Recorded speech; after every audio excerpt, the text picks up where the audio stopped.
আজি অসমৰ অন্যান্য পাৰ্টৰ লগতে বড়োলেণ্ড অঞ্চলটো শান্তি বিঘ্নিত কৰাৰ কাৰণে চেষ্টা চলাই আছে। এই বস্তুটো আমি বিভিন্ন ঠাইত ভ্ৰমণ কৰি আমাৰ উৎসৰ পৰা অৱগত হ'ব পাৰিছোঁ। এইটো বৰ দুৰ্ভাগ্যজনক।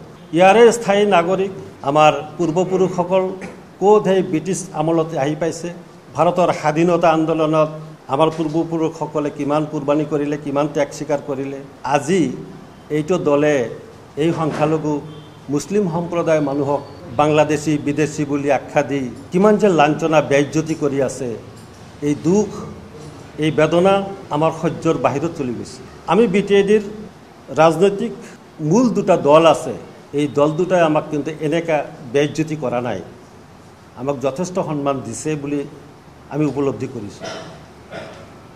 অনাগত দিনত মই সদৌ BTADৰ সংখ্যালঘু মুছলিম সম্প্ৰদায়ক মই বিনম্ৰভাৱে অনুৰোধ জনাব বিচাৰোঁ, এই সাম্প্ৰদায়িক ৰাজনৈতিক দলটো যদি আমাৰ মাজত এই BTADৰ শান্তিৰ BTADত যদি প্ৰৱেশ কৰে,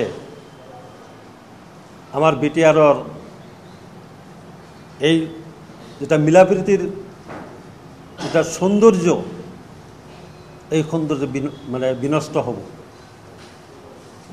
এই কাৰণে শুনি আছোঁ, বিশেষ সূত্ৰে জনা যায় বহু ধৰণৰ চেষ্টা কৰি ভোট সংগ্ৰহ কৰাৰ কাৰণে বিভিন্ন ৰকমৰ পন্থা সিহঁতে অৱলম্বন কৰিছে।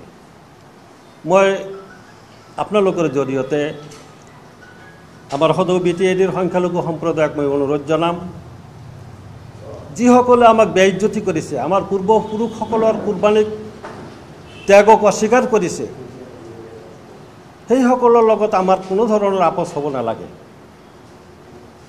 আমি স্বাধীন দেশৰ নাগৰিক হিচাপে আমি মূৰ দাঙি থিয় হৈ থাকিম। কাৰণ আমাৰ লগত হয় প্ৰমোদ বড়ো ছাৰৰ নেতৃত্বাধীন UPPL দল আমাৰ লগত আছে, থাকিব, নহ'লে BPF দলৰ নেতা হাগ্ৰামা মহিলাৰী ছাৰৰ দল আমাৰ লগত থাকিব। এখেতসকলে আমাক ঘৃণা কৰা নাই। আমি আশাবাদী, নাজানো চলিত নিৰ্বাচনত আমাৰ কোনটো দলে সংখ্যাগৰিষ্ঠতা লাভ কৰিব, চৰকাৰ গঠন কৰিব। তথাপি এটা ইংগিত পোৱা যায়, আজি আমাৰ মাইনৰিটি মানুহসকলে বিভিন্ন জিলাত যেনেকৈ UPPL দলত অংশগ্ৰহণ কৰি আছে, সঁহাৰি দি আছে। এটা অনুমান আহে যে অহা 22 তাৰিখৰ যিটো নিৰ্বাচন, ইয়াৰ ফলাফল হয়তো বা আমাৰ প্ৰমোদ বড়ো ছাৰৰ পক্ষেই আহিব বুলি মোৰ এটা ধাৰণা।